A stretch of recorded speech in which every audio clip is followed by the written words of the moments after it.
Welcome to the podcast where mental health is at the core of what we focus on.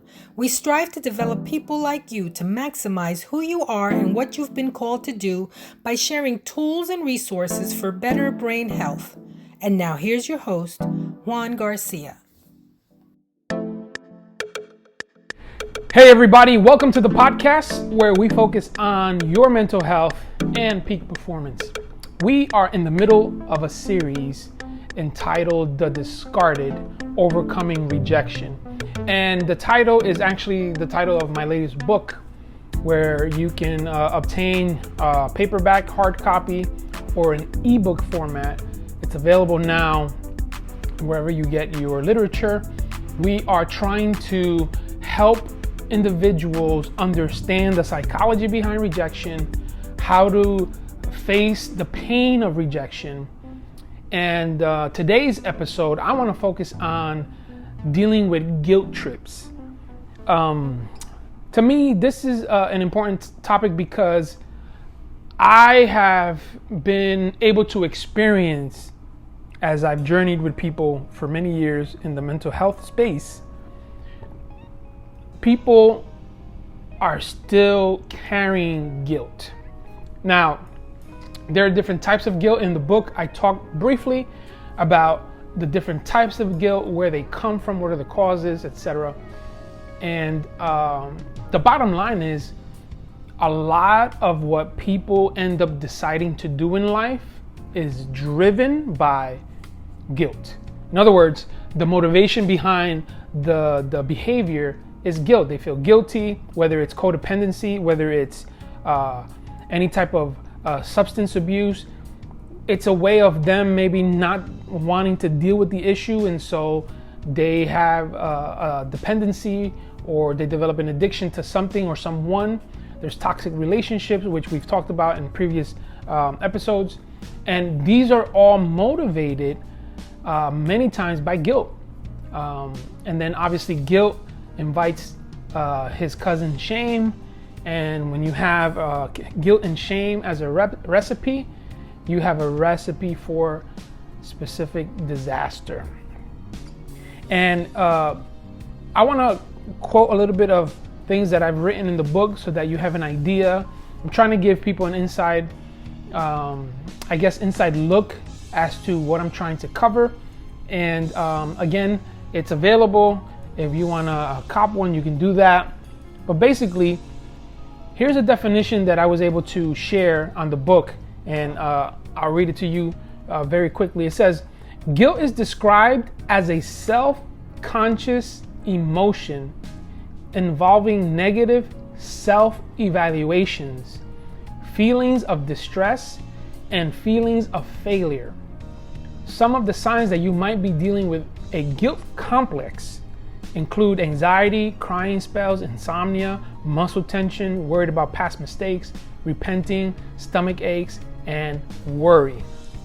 And then I go on to say specifically about a guilt complex. A guilt complex can also lead to feelings of stress, depression, and anxiety, including difficulty sleeping, loss of interest, fatigue, difficulty concentrating, and social withdrawal. And I do have a footnote for that as to where I got that from, which was an article on Psychology Today. And a guilt complex can have a serious impact on a person's overall well-being. Over time, people begin to develop a sense of inadequacy that makes it difficult for them to pursue their goals. They may feel that they don't deserve to move on, there it is, and may engage in behaviors designed to punish themselves for their mistakes. And you would say, well, who would do that? We do it.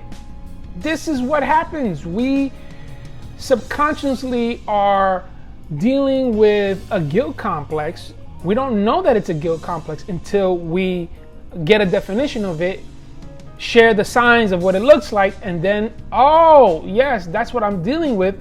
And we're making all these decisions that affect our behavior, and we don't realize that the motivation behind it is guilt. We're dealing with guilt that has not really been forgiven of.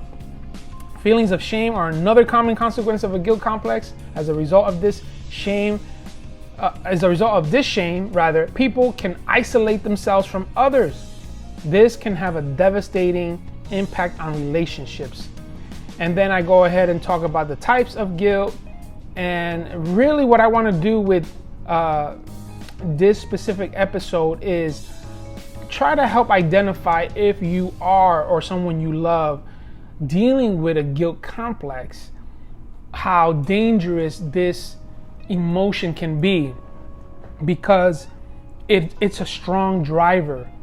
And what I mean by driver, meaning I like to use the analogy of life being like a bus, and the driver usually is either our thought process, our emotional state, or our willpower.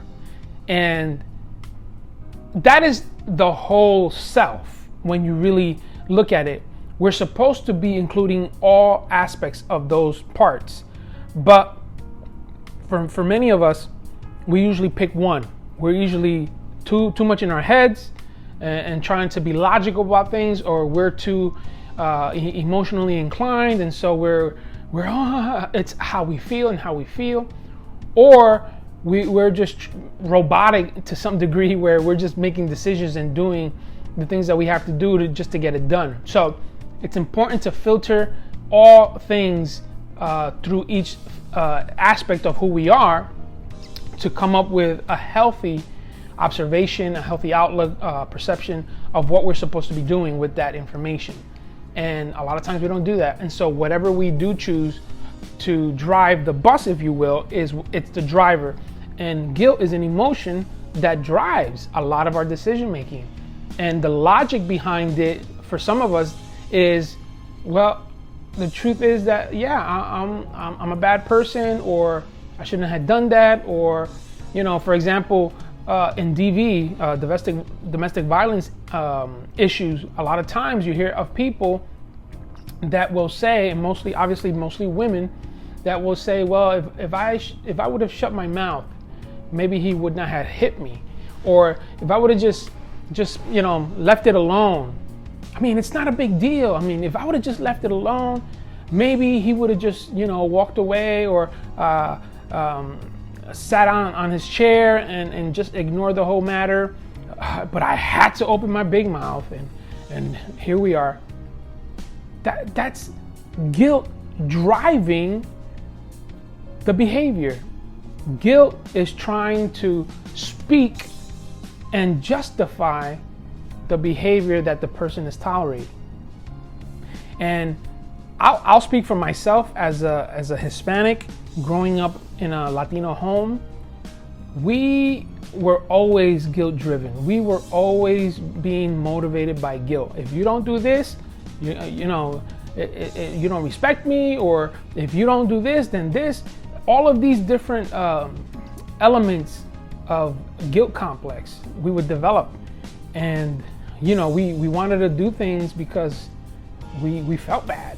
We if we didn't do it any other way, then we were not loving, or we were bad people, bad kids. Or growing up in the church, a lot of times the understanding wasn't so much we should, and this is not a knock on the church, please hear me. This is a whole conversation that we can have offline. But basically, there are many people, till this day, there are many people with good intentions that want to teach people great things and things that are necessary, something like faith. And a lot of times, the delivery of that develops guilt complexes, because the way it's taught to people, it's taught in a way where if, well, you don't want to go to hell, so you better stop doing that, or you want God's blessings, right? Well, then you have to do this, that, or the other.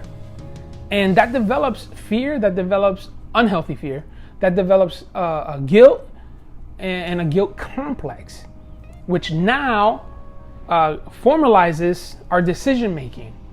And so we won't travel because we fear that if we're out of God's will, the plane will crash. We don't get married, or we take too long to get married because if we are unequally yoked, then the marriage is going to be terrible. We're going to have kids with issues and yada, yada, yada. And the blessing of God. And now, mind you, in theory, a lot of these things have some value. We do want to, obviously, we want to make decisions that are within the will of God. We want to make decisions that are healthy for us. We don't want to entertain toxicity. We don't want to entertain all of these different codependency relationships, so forth and so on. We don't, because it's not good for us. But the driver cannot be guilt. It has to be love. We serve God, for those of you that are Christ followers, we serve Jesus Christ because we love him. In fact, because he first loved us. Not because we feel guilty that if something goes wrong, then no, there's no guilt there. In fact, if there is any guilt, yes, we are guilty. We are sinners. We all fall short of the glory of God. But the grace of God is so beautiful that while we were yet sinners, Christ died for us. So there is no guilt there anymore. We are a new creation. And so the motivation behind the decisions that we make to live holy, to live separated, to live graciously, to be kind, to love, to be accepting of people, not necessarily their problems or their sin, but of people as a whole, just like Jesus was. The motivation is love. And a lot of people cannot shake their decisions because it's motivated by guilt. So just to read a little bit more of what I've been writing here, because the problem with guilt is that it develops in us a victim mentality, which is a whole nother area of the book that I discuss. But here are some of the different factors that can contribute to a guilt complex. Anxiety. If you have a lot of anxiety, you're more likely to negatively evaluate your own actions in ways that lead to feelings of guilt. Experiences of childhood, as I said, culture, religion, and social pressure. Those are causes, potential causes. Different types of guilt are natural guilt, maladaptive guilt, guilty thoughts, existential guilt. And it's important to note that guilt in and of itself is not necessarily a bad emotion. It can help you learn to identify the things you want to change and find ways to repair relationships you may have damaged. So if you know you did something wrong, you know it because there's guilt there, which is healthy guilt. So guilt feelings can serve as a way to identify and correct social transgressions that threaten relationships with other people. So there's a healthy aspect of guilt where if I don't feel bad for offending someone, then I can't rectify it. I can't seek forgiveness. I can't ask for forgiveness and say, hey, I own it, I'm sorry, I acknowledge it. But healthy guilt will say, wow, that was wrong. There's a moral compass that sparks up and says, that was wrong. You shouldn't have done that way. And that leads me or motivates me to make things right. And once things are made right, meaning I ask for forgiveness, I say that I'm sorry, and then I will do that again, or I'm mindful of it, that cuts the head of guilt. And if the person chooses not to forgive, if the person chooses not to speak to me again, if the person chooses to speak badly about me, that has nothing to do with the guilt that I was carrying, because now that guilt is no longer active. That guilt is cut off and it's thrown in the fire to burn forever because I dealt with it. So here's what I want you to take away from this episode. If you are feeling any type of guilt complex, if you have been guilted to make decisions, if you say yes to things because you feel guilty if you don't, if you are being asked to do things by friends or family members that you don't want to do, or it's taking up your time that you don't have, it's requiring you to pay money that you don't have, all of these things, you're doing it because you feel guilty, you have to stop. The minute you take ownership and you become assertive about where you are and what you stand for and why you don't want to do something, that's where the guilt gets cut off. The head of guilt gets cut off, and you can make decisions, and you are not codependent. You are not, because now you may say, well, what does that have to do with rejection? Well, a lot of times this is a way of us protecting ourselves from experiencing rejection, right? I'll give you an example. Next Saturday, this is just an example. Next Saturday, there's a friend that is inviting me to go to dinner, and there's going to be a whole bunch of friends there. And because this person was, let's say, part of my inner circle or wedding party, let's just say, I can't say no, even though I don't have the time, I don't have the money budgeted for that. That's my day off. But I can't say no to this person because I feel bad. What are they gonna think? They're gonna think that that they should only come to my stuff, but I don't go to their stuff, and all of these thoughts come along, right? So now I go to this thing, I don't have the money, so now I have to try to make something up in that realm, right? Work more or something doesn't get paid.